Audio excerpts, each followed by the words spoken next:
சிவனும் பார்வதியும் மேலோகத்திலிருந்து பூலோகத்துக்கு வந்தாங்க. அப்படி ஒவ்வொரு இடத்துலையாவது சுற்றி பார்த்துட்டு வந்துட்டு இருக்கும்போது ஒருத்தன் மரத்தில் ஏறி நின்றுட்டு இருந்தான். அப்போ சிவனுக்கும் பார்வதிக்கும் தெரியும் அந்த மரம் முறிஞ்சு கீழே 5 அடி குழியில் விழுந்துருவான் அப்படின்னு. உடனே பார்வதி தேவி சிவனை பார்த்து சொன்னாங்க, இதை பாருங்கள், அப்பான்னு கூப்பிட்டா நீங்கள் போய் காப்பாற்றணும், அதே மாதிரி அவன் அம்மானு விழுகும்போது கூப்பிட்டான்னா நான் போய் காப்பாற்றுறேன் அப்படின்னு. சரின்னு சொல்லி 2 பேரும் அக்ரிமெண்ட் போட்டாங்க. விழுந்தவன் அப்பானும் கூப்பிடல அம்மானும் கூப்பிடல, ஐயோன்னு விழுந்தான். சிவனுக்கும் பார்வதி தேவிக்கும் சிரிப்பு வந்துட்டுது. 2 பேருமே அவன் முன்னாடி போய் நின்னாங்க. நடந்ததை சொன்ன, எங்களையே நீ சிரிக்க வச்சுட்ட, அதனால் உனக்கு 3 ஸ்வீட்டு 3 லட்டு தரோம். இந்த 3 லட்டுமே நீ மனசுக்குள்ளே எதை நினச்சி இந்த லட்டை சாப்பிட்றியோ அது உனக்கு நடக்கும் அப்படின்னு சொல்லி ஆசீர்வாதம் பண்ணிவிட்டு மேலோகம் போயாச்சு. இப்போ அந்த 3 லட்டு எடுத்துகிட்டு வீட்டுக்கு போகிறான். நடந்த விவரத்தை பூரா வீட்டுக்காரிகிட்ட சொல்கிறான்.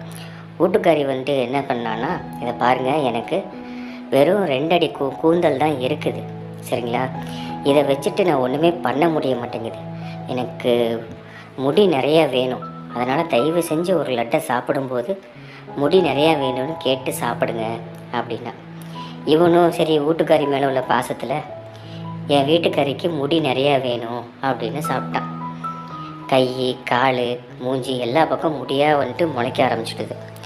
அவன் பார்க்குறக்கே கரடி மாதிரி ஆகிட்டான். இதை பார்த்துட்டு வீட்டுக்காரி, ஐயோ என்னையா நான் இப்படி கரடி மாதிரி ஆகிட்டேன், தயவு செஞ்சு மறுபடியும் இன்னொரு லட்டை சாப்பிட்டு முடி இல்லாத மாதிரி வரமாக்குன்ட்டு கேளியா அப்படின்னு. இவன் என்ன பண்ணா, இன்னொரு லட்டை சாப்பிட்டான். என் வீட்டுக்காரிக்கு முடியே இருக்கக்கூடாது அப்படின்னு. இப்போ என்ன ஆயிடுச்சு, தலையில் இருந்த முடி சுத்தமாக இல்லாமல் போய் வழுக்க தலையாக மாறிட்டுது. வீட்டுக்காரி வழுக்க தலையோடு உட்காந்துருந்தான். என்னையா வரங்கேட்டு இப்படி வழுக்க தலையாக்கிட்ட அப்படின்னு. இவன் என்ன பண்ணா, மறுபடியும் இன்னொரு லட்டை சாப்பிட்டு, இந்த 3 லட்டையும் நான் சாப்பிட்றதுக்கு முன்னாடி என் வீட்டுக்காரினுடைய தலைமுடி எப்படி இருந்ததோ அப்படியே ஆகட்டும் அப்படின்னா. அதே மாதிரி ஆக மொத்தத்தில் 3 வரமும் வீணாக போயிட்டுது. அதனால் எந்த ஒரு வரமும் கடவுள்கிட்ட வேண்டுறதுக்கு முன்னாடி பல முறை சிந்திச்சு வேண்டும். ஒரு துறவியாருக்கு ஒரு அம்மா டெய்லி கொண்டு தயிர் கொடுத்துட்டு இருந்தது. ஒரு நாள் தயிர் கொடுக்குற நேரமானது ரொம்ப தாமதமாயிடுச்சு. உடனே அந்த துறவி அந்த அம்மாவை பார்த்து கேட்டார், ஏம்மா இன்றைக்கி ஏன் ரொம்ப லேட்டு அப்படின்னாரு. உடனே அந்த அம்மா சொல்லிச்சு, ஐயா நான் ஒரு மிகப்பெரிய ஆறு இருக்குது வர்ற வழியில், அதை கடந்து தான் வரணும்.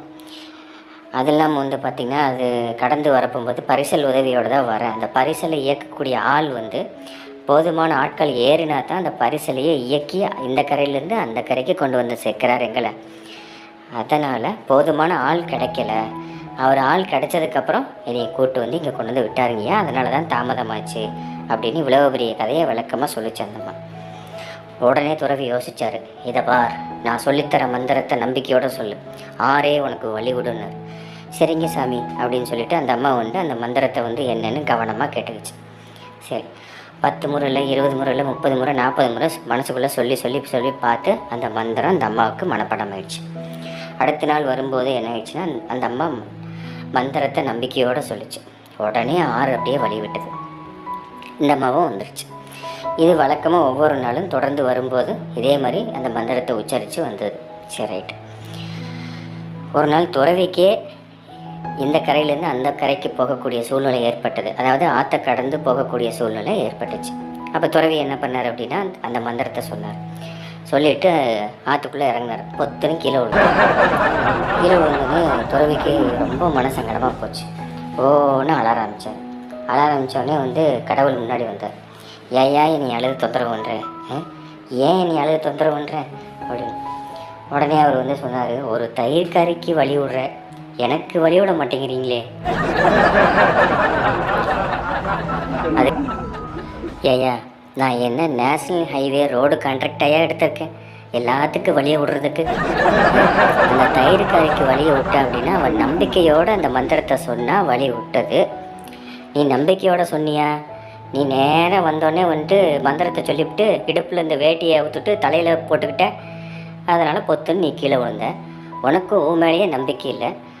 அப்புறம் எப்படி இந்த மந்திரத்து மேலே உனக்கு நம்பிக்கை இருக்கும்? இந்த கதையிலிருந்து நம்ம தெரிஞ்சுக்கக்கூடிய விஷயங்கள் ஒன்றே ஒன்று தான். நம்பிக்கையோட எந்த ஒரு செயலை நம்ம செஞ்சாலும் கண்டிப்பாக நம்ம ஜெயிப்போம். முதல்ல நம்மளை நாம் நம்பணும். அப்போனா தான் அந்த வேலை நல்லா சிறப்பாக இருக்கும். இல்லை அப்படின்னா ரொம்ப கஷ்டம். ஒருத்தன் வயிறு வலின்னு ஹாஸ்பிட்டலில் படுத்திருந்தான். கழுத்துக்கிட்ட ஒரு சம்சாரம் நின்று அழுதுகிட்டு இருந்தது. காலுக்கிட்ட இன்னொரு சம்சாரம் நின்று அழுதுகிட்டு இருந்தது. நடுவில் டாக்டர் நின்று இருந்தார். வயிற்றை 2 தட்டு தட்டி பார்த்துட்டு, இந்த கேஸ் ஆப்ரேஷன் பண்ணாதாம்மா சரியாகும் அப்படின்னாரு. உடனே முதல் மனைவி சொல்லுச்சு, சார் அவர் ஆப்ரேஷன் பண்ணால் ரொம்ப தாங்க மாட்டார், வலி தாங்க மாட்டார், ஆப்ரேஷன்லாம் வேணாம் சார், மாத்திரை மருந்துலேயே சரி பண்ணி கொடுங்க சார் அப்படின்ச்சு. 2வது மனைவி சொல்லுச்சு, சார் ஆப்ரேஷன் பண்ணியே சரி பண்ணிடுங்க சார், அது வரைக்கும் ஒரு வலி தாங்க மாட்டார், எதுக்கு வம்பு, ஆப்ரேஷன் பண்ணால் தான் சரியாகும். ஏன்னா ஆப்ரேஷன் பெயினுங்கிறது 2 நாள் 3 நாள் தான், அதுக்கப்புறம் நார்மலாக இருப்பார்ல, அதனால் நீங்கள் ஆப்ரேஷனே பண்ணிடுங்க அப்படின்ச்சு. டாக்டருக்கு இப்போ என்ன பண்ணுறதுன்னு தெரில. தலையில் கை வச்சுட்டு அப்படியே பேஷண்ட்டை பார்த்து மெல்ல சொன்னார், முதல் மனைவி உனி ஆப்ரேஷன் பண்ண வேணாங்குது, இன்னொரு வீட்டுக்காரம்மா ஆப்ரேஷன் பண்ணுங்குது, இப்போ நான் என்ன பண்ணட்டும் அப்படின்னு. உடனே அவன் சொன்னால், கொஞ்சம் என் பக்கத்தில் வாங்க சார்னு. சரின்னு சொல்லி டாக்டரும் காதை பக்கத்தில் கொண்டு போய் காமிச்சார்.